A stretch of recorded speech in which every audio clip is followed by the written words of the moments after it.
Hello everyone, मैं doctor Anuj Kumar, assistant professor in mathematics department.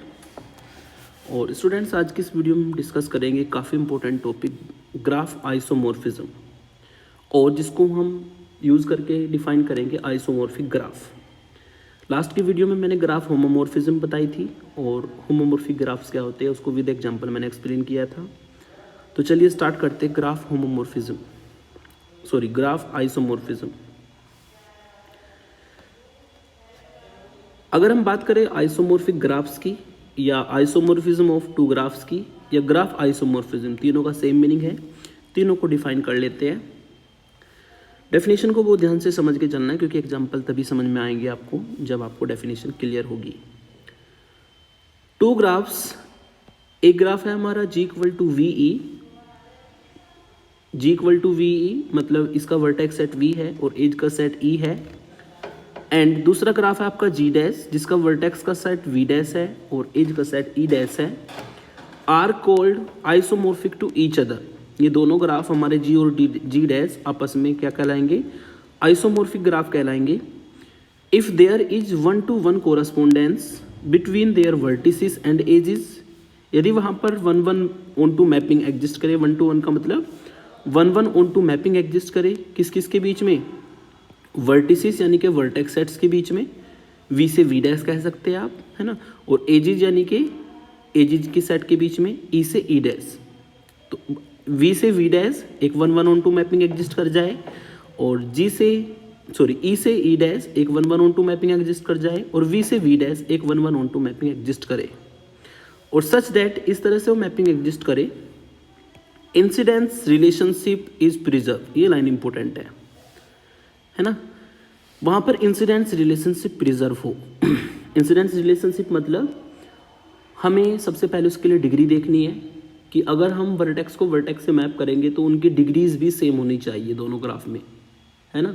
और degree के साथ साथ में आपको ये भी देखना है, अगर किसी वर्टेक्स पर दो पेंडेंट वर्टेक्स ज्वाइन है तो दूसरे ग्राफ में भी उस वर्टेक्स पर दो पेंडेंट वर्टेक्स ज्वाइन होने चाहिए। ठीक है, तो ये सब कंडीशंस में आती है हमारी इंसिडेंस रिलेशनशिप इज प्रिजर्व। जो एजेस की इंसिडेंट होने वाले वर्टिसेस पर जो कंडीशंस है वो प्रिजर्व करे, मतलब जो बिहेवियर हमारा जी ग्राफ का हो वही हमें जी डैश ग्राफ का भी मिले।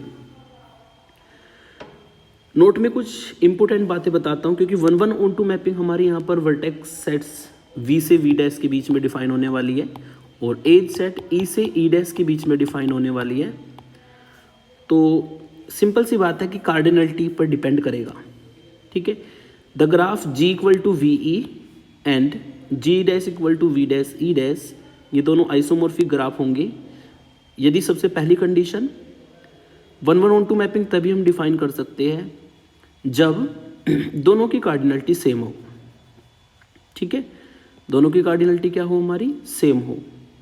कार्डिनलिटी ऑफ V और cardinality of V dash equal होनी चाहिए, मतलब जितने वर्टेक्स हमारे G ग्राफ में हैं उतने ही वर्टेक्स हमारे G डैश ग्राफ में होने चाहिए। ऐसी cardinality of E and cardinality of E dash ये भी इक्वल हो, मतलब जितनी एजेज हमारी G ग्राफ में है उतनी ही एजेज हमारी G डैश ग्राफ में भी होनी चाहिए। और तीसरी कंडीशन हमारी होती है, ये दोनों कंडीशन डिफाइन हुई है 1-1 से 1-1 कोरस्पोंडेंस हमारी एग्जिस्ट करनी चाहिए V से V डैश, E से E डैश। तो उसको यूज़ करते हुए हमने इन दोनों को कंडीशन को डिफाइन किया। और तीसरी कंडीशन कि उनमें इंसिडेंस रिलेशनशिप प्रिजर्व हो। इंसिडेंस रिलेशनशिप मतलब अगर कोई वर्टेक्स हमारा V कैपिटल V में बिलोंग करता है तो मैपिंग लगने पर जो FV हमारा एलिमेंट आएगा वो V डैश में बिलोंग करना चाहिए। और इस तरह से करें कि अगर V की आप डिग्री निकालते हैं और इस FV वर्टेक्स की आप डिग्री निकालते हैं तो दोनों इक्वल जाए, मतलब दोनों डिग्रीज आपकी इक्वल होनी चाहिए, जो V सेट के लिए है और V डैश सेट के लिए है, सभी वर्टिसेस की डिग्री इक्वल हो। और साथ ही साथ में इंसिडेंस रिलेशनशिप प्रिजर्व हो। इंसिडेंस रिलेशनशिप प्रिजर्व का मतलब डिग्री तो साथ साथ में इक्वल हो ही, और साथ ही साथ में कि उसमें आपको ये भी देखना है कि किसी वर्टेक्स पर अगर दो पेंडेंट वर्टिसेस हमारे ज्वाइन हैं या तीन पेंडेंट वर्टिसेस ज्वाइन हैं G ग्राफ में, तो G डैश में भी उसका ऐसा ही बिहेवियर होना चाहिए जिसको हमने मैप कराया वर्टिस को। एग्जाम्पल से ज़्यादा क्लियर होगा। Prove that the graphs given below are isomorphic. आपको प्रूफ करने हैं कि जो दो ग्राफ हमारे यहाँ पर बने हुए हैं, ऑलरेडी मैंने बना रखे हैं ताकि टाइम ज़्यादा ना लगे वीडियो में। तो इन दोनों ग्राफ को हमें आइसोमॉर्फिक प्रूफ करना है।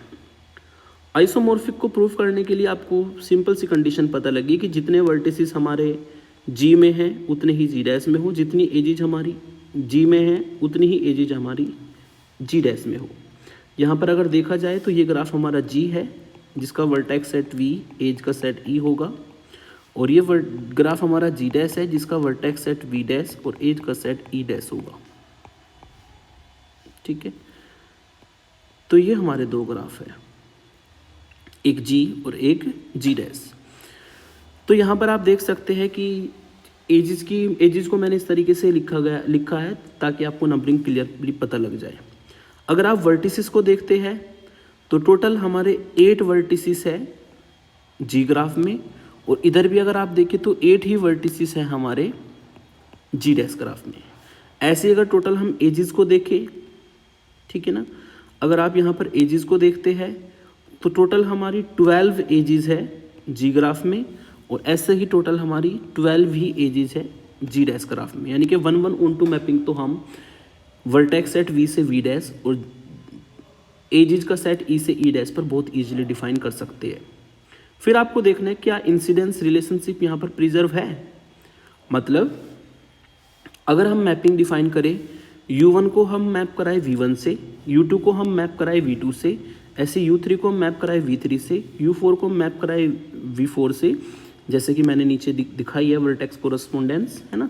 U1 को V1 से मैप कराया, U2 को V2 से, U3 को V3 से, इस तरीके से हमने एक एक वर्टेक्स को एक एक से मैप करा दिया। ऐसे ही सेम मैंने एजेस के बीच में कोरस्पोंडेंस डिफाइन की, E1 को E1 डैश से, E2 को E2 डैश से, E3 को E3 डैश से, डॉट डॉट डॉट, ऐसे ही E12 को E12 डैश से, क्योंकि दोनों में नंबर ऑफ वर्टिसेस और दोनों में नंबर ऑफ एजेस हमारे इक्वल है, तो बहुत इजीली हम 1-1-on-2 मैपिंग वर्टेक्स सेट्स पर और एज सेट पर डिफाइन कर सकते हैं। अब आपको देखना है क्या यहाँ पर इंसिडेंस रिलेशनशिप प्रिजर्व होती है, चेक कर लेते हैं।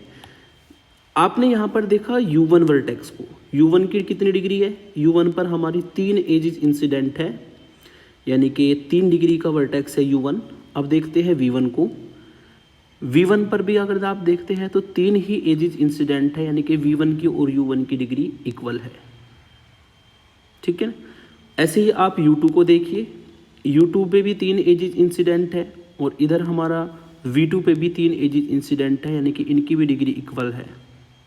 तो इस तरीके से अगर आप देखते हैं तो सभी वर्टिसेस जो हमने मैप कराए हैं उनकी डिग्री सबकी इक्वल जाएगी। 3-3 डिग्री के सभी वर्टेक्स है हमारे जी ग्राफ में, और 3-3 डिग्री के सभी वर्टिसेस हैं हमारे जी डैश ग्राफ में। ठीक है, सभी वर्टिसेस के लिए कंडीशन वही 3 डिग्री वाली है, तो यहाँ पर इंसिडेंस रिलेशनशिप प्रिजर्व होती है। इसका मतलब यहाँ पर हम वर्टेक्स सेट के बीच में 1-1 कोरस्पोंडेंस इस तरीके से डिफाइन कर सकते हैं, है ना, और एजेस के सेट के बीच में कोरस्पोंडेंस इस तरीके से हम डिफाइन कर सकते हैं, और साथ में लिख सकते हैं कि यहाँ पर इंसिडेंट रिलेशनशिप प्रिजर्व है। ठीक है ना। ऑल्सो क्योंकि आपने देखा फॉर ऑल जितने भी वर्टिसेस हमारे यू टाइप के वी में बिलोंग करते हैं, और जितने भी वर्टिसेस हमारे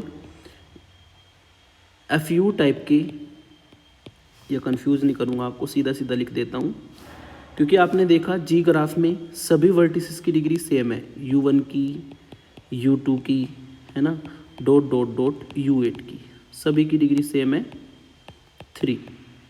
ऐसे ही आपने दूसरे ग्राफ में देखा V1 की, V2 की और डॉट डॉट डॉट V8 की डिग्री क्या है, सभी की डिग्री 3 है, सेम है। इसका मतलब यहाँ पर इंसिडेंस रिलेशनशिप प्रिजर्व होगी easily, therefore incident relationship is preserve, relationship is preserve. तो इंसिडेंस रिलेशनशिप यहाँ पर प्रिजर्व होती है। इसका मतलब ये दोनों ग्राफ कैसे है, ये दोनों ग्राफ हमारे आइसोमॉर्फिक ग्राफ है। सेम तरीके से आप इन दोनों एग्जांपल्स को लेंगे, ये हमारा जी ग्राफ है, ये हमारा जी डैश ग्राफ है, इसका वर्टेक्स सेट वी ई है, ए सेट ई है, वर्टेक्स सेट वी है, इसका वर्टेक्स सेट वी डैश है, ए सेट ई डैश है। ये दोनों ग्राफ भी हमारे इजीली आइसोमॉर्फिक होंगे क्योंकि दोनों में 4 वर्टेक्स है, देख सकते हैं दोनों ग्राफ में 4 वर्टेक्स है, और दोनों ही ग्राफ में हमारे 6 एजेस है। ठीक है। तो वर्टिसेस एजेस के बीच में 1 1 कोरस्पोंडेंस हो जाएगी और आप देख सकते हैं सभी वर्टिसेस की यहाँ पर इक्वल डिग्री है 3 3 3। तो इसका मतलब ये हुआ कि ये दोनों ग्राफ आइसोमॉर्फिक है। आप अपने आप प्रूफ करेंगे जैसे मैंने ऊपर समझाया आपको। अब हम यहाँ पर लेते हैं इन दोनों ग्राफ को और हम प्रूफ करेंगे कि ये दोनों ग्राफ हमारे आइसोमॉर्फिक ग्राफ नहीं है। ठीक है, ये दोनों ग्राफ आइसोमॉर्फिक क्यों नहीं है, चलिए चेक कर लेते हैं। अगर हम इस ग्राफ को ले तो ये हमारा ग्राफ V ही है जिसमें वर्टेक्स सेट V ए सेट E है। ये ग्राफ हमारा G डैश है जिसमें वर्टेक्स सेट V डैश और ए सेट E डैश है। अगर वर्टिसेस को देखें तो number of vertices I think दोनों में सेम है, 6 वर्टिसेस इधर है 6 वर्टिसेस उधर है। ठीक है ना। तो और एजेस को देखें तो 5 एजेस हमारी G ग्राफ में है और 5 एजेस ही हमारी G डैश ग्राफ में है। यानी कि हम यहाँ पर 1 1 कोरस्पोंडेंस वर्टिसेस और एजेस के बीच में बहुत इजीली डिफाइन कर सकते हैं, है ना। वर्टेक्स कोरस्पोंडेंस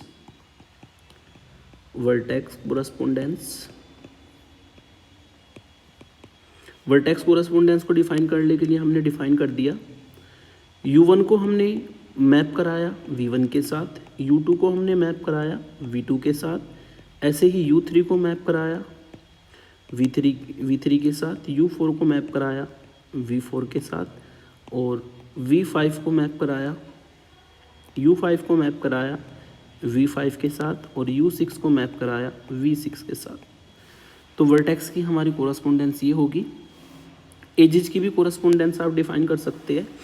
अगर ये हमारा E1 एज है, ये E2 है, ये E3 है, ये E4 है ना, ये E5 है। ठीक है, तो इधर हम एजेस की कोरस्पोंडेंस डिफाइन कर सकते हैं। इसको मैं मान लेता हूँ E1 है, ये E2 है, ये E3 है, ये E4 है, ये E5 है। तो एजेस की भी हम इजीली कोरस्पोंडेंस डिफाइन कर सकते हैं। डैश में लगा लेता हूँ उधर में, ये डैश हो जाएंगे सब, है ना। तो E1 को मैं E1 डैश के साथ मैप करा दूंगा, ऐसे ही E2 को मैं E2 डैश के साथ मैप करा दूंगा, E3 को मैं E3 डैश के साथ मैप करा दूंगा, E4 को मैं E4 डैश के साथ मैप करा दूंगा, E5 को E5 डैश के साथ मैप करा दूंगा। तो पांचों वर्टिसेस 6 वर्टिसेस के बीच में भी कोरस्पोंडेंस है और एजेस के बीच में भी एज कोरस्पोंडेंस यहाँ पर एग्जिस्ट करती है। ठीक है, यानी कि 1 1 on 2 मैपिंग यहाँ पर वर्टेक्स सेट और एज सेट पर डिफाइन होती है। इधर लिख देता हूँ मैं एज कोरस्पोंडेंस। ठीक है, अब आपको देखने के यहाँ पर इंसिडेंस रिलेशनशिप प्रिजर्व है, उसके लिए आपको डिग्रीज देखनी होगी, है ना। उसके लिए आपको डिग्री देखनी होगी कि जो आपने U1 को V1 से मैप करा है, U2 को V2 से मैप करा है, तो उनकी डिग्रीज को हमें चेक करना होगा। तो अगर हम डिग्री चेक करें U1 की, तो आप देख सकते हैं डिग्री इस पर एक एज इंसिडेंट है तो U1 की डिग्री 1 है, उधर V1 की डिग्री भी 1 है। डिग्री देखिए U2 की, तो यहाँ पर 2 एज इंसिडेंट है तो 2 डिग्री है, उधर भी V2 की डिग्री 2 है। ऐसे ही आप U3 की डिग्री अगर निकालें, U3 की अगर डिग्री निकालें तो यहाँ पर 3 एज इंसिडेंट है U3 पर, तो 3 इसकी डिग्री होगी। ऐसे उधर V3 पर भी 3 एज इंसिडेंट है तो वहाँ पर भी इसकी डिग्री 3 होगी। U4 की आप डिग्री निकालें, U4 की डिग्री 1 एज इंसिडेंट है तो 1 ही डिग्री V4 की होगी, उधर देख सकते हैं आप ग्राफ में। ऐसे ही हम V5 की निकालते, U5 की निकालते हैं, U5 की डिग्री 2 है जो कि वहाँ पर V5 की है। U6 की डिग्री निकाले तो U6 की डिग्री 1 है, ऐसे ही V6 की डिग्री है। यानी कि डिग्रीज तो यहाँ पर इक्वल है, लेकिन फिर भी ये ग्राफ आइसोमॉर्फिक क्यों नहीं है, क्योंकि यहाँ पर इंसिडेंस रिलेशनशिप प्रिजर्व नहीं होती। इसको बहुत ध्यान से समझना है। यहाँ पर आप देख सकते हैं कि जो U3 हमारा वर्टेक्स है, ये हमारा U3 वर्टेक्स है। इस पर कितने पेंडेंट वर्टिसेस इसके साथ में ज्वाइन है, मतलब कितने पेंडेंट जो वर्टिसेस है वो उसके साथ ज्वाइन है। एक तो हमारा V4 ज्वाइन है इसके साथ और एक हमारा ये हमारा U4 होगा। एक तो हमारा U4 ज्वाइन है इसके साथ और एक हमारा U6 ज्वाइन है। मतलब इधर U3 पर 2 पेंडेंट वर्टिसेस ज्वाइन करते हैं, एक U4 और एक है हमारा U6। लेकिन ऑन द अदर हैंड अगर उसको देखें जिसको हमने इसके साथ मैप कराया है तो वो है V3। अगर आप V3 पर देखते हैं कितने पेंडेंट वर्टिसेस ज्वाइन हैं, तो वहाँ पर आपको केवल और केवल एक ही पेंडेंट वर्टिसेस देखने को मिलेगा जो कि V3 के साथ में ज्वाइन है ना। तो इंसिडेंस रिलेशनशिप यहाँ पर प्रिजर्व नहीं होगी, क्योंकि एक साइड में तो U3 को आपने V3 से जो मैप कराया था, U3 पर तो दो पेंडेंट वर्टिसेस ज्वाइन करते हैं और इधर V3 पर एक ही पेंडेंट वर्टिसेस ज्वाइन करता है। ठीक है, इसका मतलब यहाँ पर इंसिडेंस जो रिलेशनशिप है वो प्रिजर्व नहीं होती है, और अगर इंसिडेंस रिलेशनशिप प्रिजर्व नहीं होती है तो इसका मतलब ये दोनों के दोनों जो ग्राफ है ये आइसोमॉर्फिक ग्राफ नहीं होंगे। ठीक है, तो फाइनली आप लिख सकते हैं ये सब बातें, आप लिख सकते हैं there are two pendant vertices, ठीक है, adjacent to U4 and U6 adjacent to U3 in G graph में तो U3 पर दो पेंडेंट वर्टिसेस एडजेसेंट है, लेकिन while there is only one pendant vertex,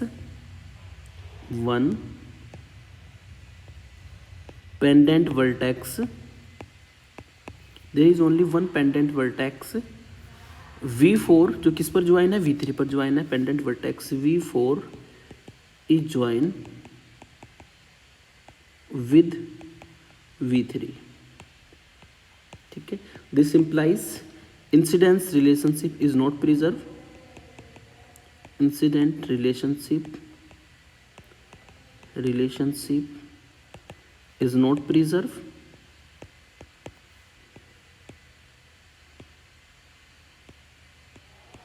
incidence relationship preserve नहीं होती है। This implies G is not isomorphic to G dash, ये नोटेशन होती है इसकी, नोटेशन में भी लिख सकते हैं, थ्योरी में भी लिख सकते हैं, G is not isomorphic to G dash.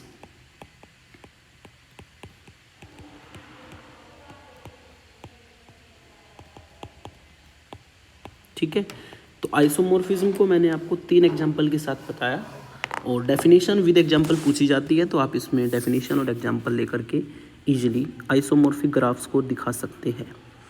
तो आज के लिए इतना ही।